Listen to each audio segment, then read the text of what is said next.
Welcome to the show which gives you crypto confidence.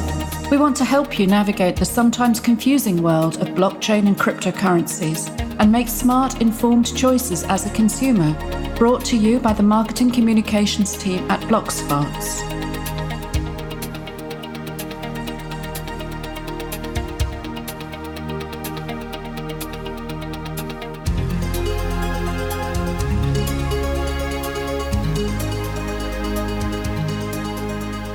Hello, welcome back. It's Crypto Confidence Podcast, our second episode, so here we go. We're so excited that you've joined us and that you've come back for more. It's still very early days in this new project from Blocksparks, and it's brilliant to have you along for the ride. We were so blown away by the encouragement and the feedback we got from the introductory recording. It was the most amazing motivation to go on and develop a longer episode. So today we're going to look a little bit at the blockchain and cryptographic technologies which underpin the way cryptocurrencies and similar tokens work. But I promise you, we're not going to go start talking tech and diving into deep data and development waters and programming speak. That's not where we're coming from, and it's not where we're going to go on this podcast either. Remember, we're here to help people grow crypto confidence. We know it's all too easy to get scared off at the very beginning. Our intention is to take a look at these ideas and break them down in terms of better understood concepts and see how they might apply in our everyday lives in a meaningful way. So please stick with us if you can. Our whole reason for doing this podcast at all is because this stuff is complicated. It's really complicated. Technology is like that. Life is like that. But that doesn't mean we can't engage with it, use it, put it to work for us in the ways that we want. As we said last time, this technology is far too interesting and exciting to be left to the geeks, however grateful we are for their ideas and creativity. So that's where I'm going to start from, is by saying you don't have to understand it all. You can't understand it all. Actually, there's simply too much knowledge. There isn't a single person in the world who knows all the things, even within the sphere of technology or any particular technology. In 2018, we live in an era of experts and expertise, a time of greater and greater specialization and niching down of knowledge as the volume of data grows. Maybe a few hundred years ago, if you were an educated and upper-class person, well, if you were an educated and upper-class man, most likely, at the peak of the Renaissance, you really could know everything. You could be on top of the sum total of human wisdom in everything from religion to astronomy to poetry or whatever. It could all be learned and understood within the average lifetime. But in 2018, forget it. Part of my inspiration for founding Blocksparks earlier this year was to try and synthesize things a bit, to try and explain just one tiny corner of an exciting area in which technology is advancing to people who might benefit from understanding it better. But I do so with profound awareness of my own limited knowledge and horizons, and we're learning together. But the thing is, we use technology every day without understanding how it does what it does. I write about it for a living, and I still don't understand all of it. You're listening to a podcast right now, so I'm presuming that means access to either a smartphone or a web browser. How does that work exactly? Could you design it or build it or explain how it functions?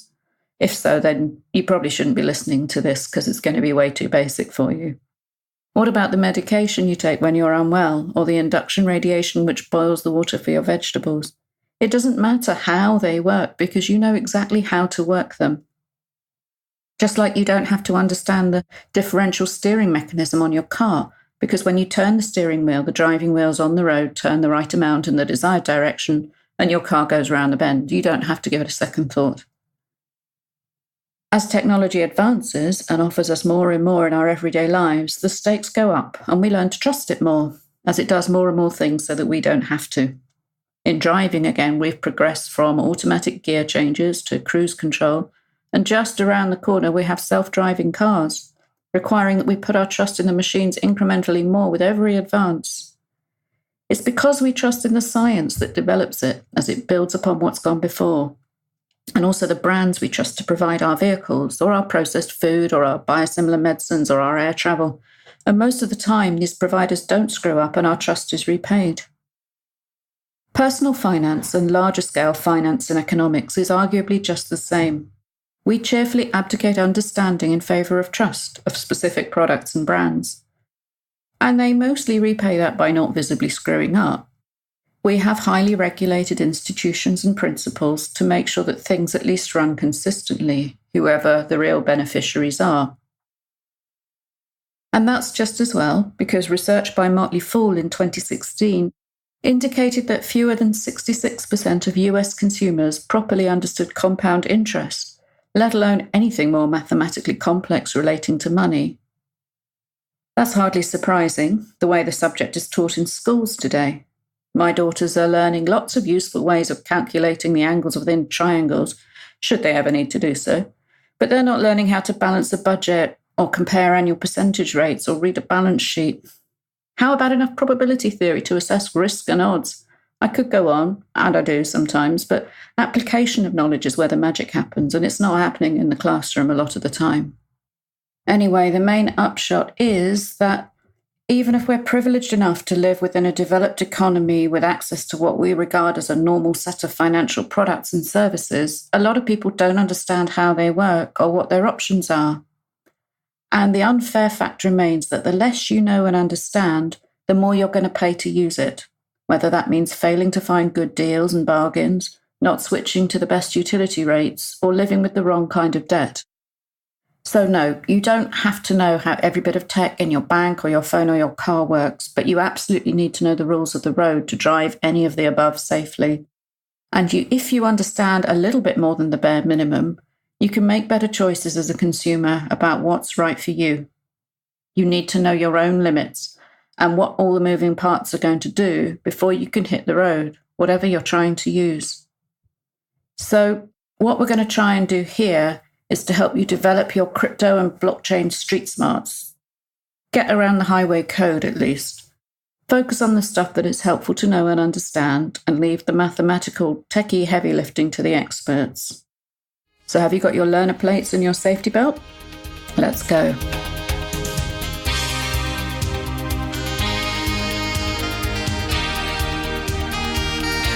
The Bitcoin Whitepaper was quietly released to the world via a Libertarian Coders Bulletin Board around a decade ago, in late 2008. At the time, very few people understood what it had the potential to offer the world. A world which was, at the time, falling into financial crisis, as those trusted institutions which dominated the economic world were crumbling into chaos. The paper was published by someone going by the name of Satoshi Nakamoto, whose location and identity remain unknown.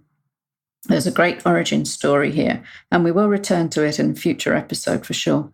For now, though, we just need to know that the document proposed a solution to something which many people had tried to create before, a truly electronic currency. By combining some complex mathematics with some completely new theoretical modelling, this unassuming document was the beginning of a fundamental change to the financial world as we know it. There are two main areas of science that we need to talk about so that we can understand just enough of each in order to apply them. That's encryption, which has been around in some form or other for centuries, and the completely new part, which is blockchain. So what the heck is a blockchain? Well, we'll start with a definition by Don and Alex Tapscott, authors of The Blockchain Revolution in 2016. It's a book which is full of some brilliant examples and use cases and well worth exploring if you want to understand more. They described it as follows. The blockchain is an incorruptible digital ledger of economic transactions that can be programmed to record not just financial transactions, but virtually everything of value.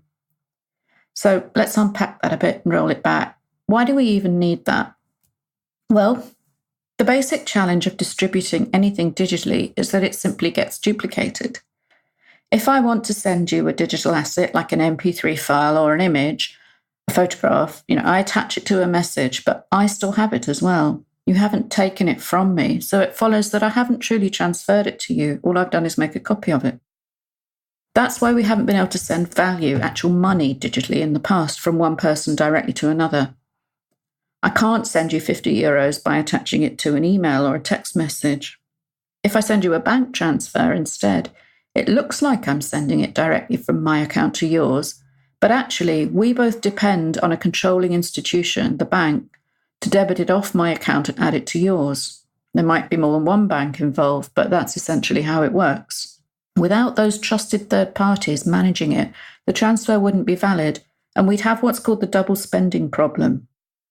we'd be effectively printing new money. Now that sounds great, doesn't it? But obviously that would make the money we already had worth less each time. And if it were that easy, it would pretty soon make all the money in the world useless.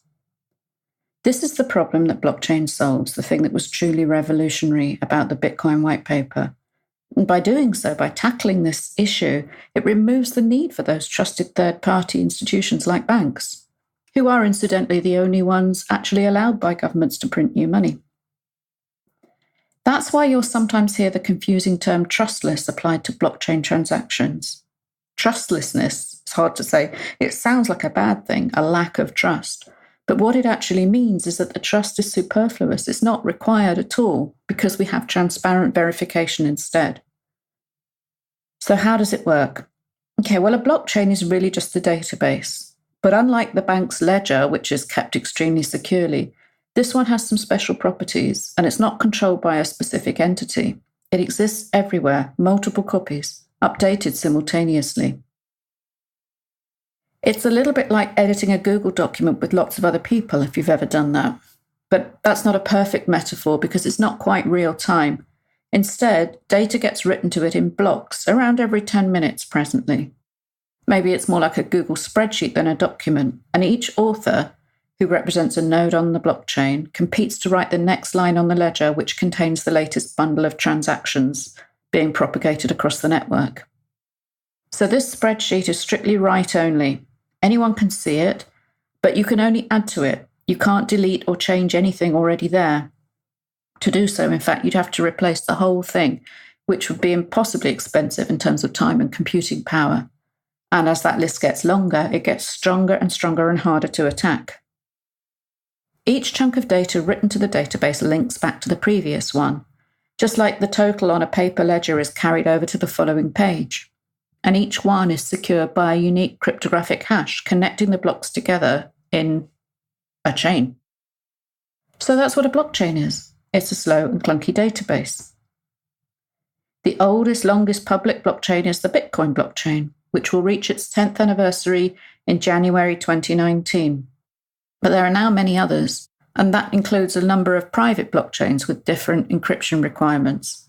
But when we're talking about cryptocurrencies, we mean a public blockchain that anyone can inspect online and indeed be a part of, run the nodes, and even earn rewards for validating blocks and transactions. That's called mining, and it's something we'll come back to and talk about in a lot more detail another day. So if this database is public, then how is it secure? How can we send assets of value over it from one person to another? By having a single unified ledger distributed over thousands of different points updating simultaneously, we certainly solve the double spending problem, but how do we prove ownership of any of the value it contains? Well, the second critical element is cryptography, which simply means code where one thing represents another. Classic cryptography, where one item is substituted consistently for a different thing to hide its meaning, has been in use for literally thousands of years. The earliest known being some non-standard hieroglyphs found in tombs in ancient Egypt, which were eventually interpreted as being a cipher code.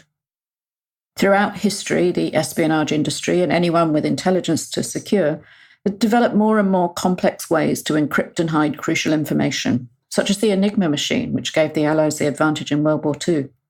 Really sophisticated models were in play well before we had powerful computers to crunch the numbers for us, because success always depended on being one step ahead of those you were trying to keep your secrets from. High-speed data processing obviously changed everything, and it would now be easy to brute force the most complex old-school substitution ciphers with even a modest amount of computing power. So things have continued to evolve, and one of the most recent advances in cryptography that cryptocurrency depends on is called public key cryptography. This method of cryptography requires two separate keys or codes to unlock it. One that is private or secret and one that is public. Now, we call this kind of encryption asymmetric because the two keys are qualitatively very different, although they both look like long strings of numbers and letters mixed together written down. One of them you can share freely. If I place my public key in the show notes to this podcast, you're very welcome to send me some Bitcoin if you want to. And my private key is what I can use to unlock my wallet and use that Bitcoin afterwards. My private key can easily be used to prove I own the public key, but you'd require staggering amounts of computational power to reverse engineer and crack the private key from the public one. We aren't going to go into this in massive detail now, but another way to think of this asymmetry is as following an entropy arrow like the passing of time. If the public key was a delicious cake, I could offer you a slice. You might be able to guess some of the ingredients that I'd used. But you couldn't easily reverse it and define the exact recipe I'd use to produce it. The recipe is therefore the private key. Stretching our analogy a bit here, the ingredients list would be hundreds of items long. But if you had that recipe, you could bake it over and over again and produce the same results, the same tasting cake. But you can't do it the other way around. Trying a brute force attack and randomly combining ingredients in an attempt to successfully generate an identical cake would be insanely wasteful and take an impossibly long time. So your public key is the address you send your assets to, and your private keys give you ownership of specific assets on the Bitcoin blockchain, which have been sent to one of your public addresses. Again, you don't have to understand the cryptographic process to know how to use it. You just have to know the important thing is to keep your private keys utterly and totally safe at all times, and also never to lose them, because you can't reset or retrieve them ever. This is something we'll be returning to and looking at in much more detail in a future episode. So that's your need to know sorted out. And blockchain is definitely the word of the day, the sexy new thing that everybody wants a piece of. Especially if you want venture funding for your business, just mention the B word and apparently investors will start forming a queue. And the concept is completely revolutionary. But it's centuries-old cryptography which is equally important in securing this new way of distributing data and keeping private keys hidden in plain sight across a distributed ledger with thousands of public nodes. Because the data is distributed in all of these nodes worldwide, it's incredibly resilient too. Whilst various means of storing and accessing crypto assets have been vulnerable to loss or abuse, such as theft of private keys stored insecurely, the Bitcoin blockchain has never been hacked in almost a decade. Like the internet, its power comes from its decentralization, the lack of a central point of failure where it could be vulnerable to attack. And we wonder why traditional centers of power, those old school institutions, are so scared of the potential of this. Blockchains can be used to secure many different kinds of records, not just money. Blockchain solutions are revolutionizing verticals from supply chain to identity to medical records. We'll be checking out many of these use cases in future episodes, and we'll be using the word disruption a lot. But for now, that's probably enough to be getting on with, because we've covered a great many important ideas in this recording. You now have a basic understanding of the role of blockchain technology in underpinning this stuff we call cryptocurrency. Not enough to create it or design it maybe, but enough to use it, which is all most of us are ever going to need. To interact with it and actually acquire and send and spend crypto securely, you need to know some other stuff too, but we'll pick all of that up another day. If you do want to learn more, pop over to our Facebook page and show notes where we'll share some resources we found helpful in understanding these concepts. Because words of explanation are great, but sometimes pictures, and better still moving pictures, add a helpful additional dimension. For now, thanks for making it this far.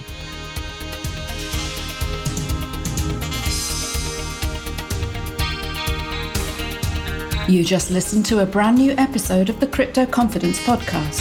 Thank you so much for your time and attention.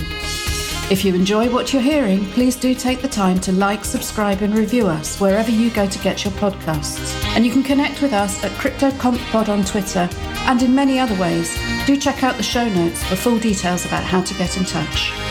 Meanwhile, please remember that nothing in this podcast or our related social media, nor indeed anything else published by Blocksparks OU at any location, is intended as financial, investment or trading advice. Everything we share represents our personal opinions for your information, education and entertainment only. You should not make any decisions based on anything we share with you, not without undertaking independent due diligence and consultation with appropriate professional advisors. Crypto Confidence is all about being smart and informed and making the right choices for you. See you in 2 weeks.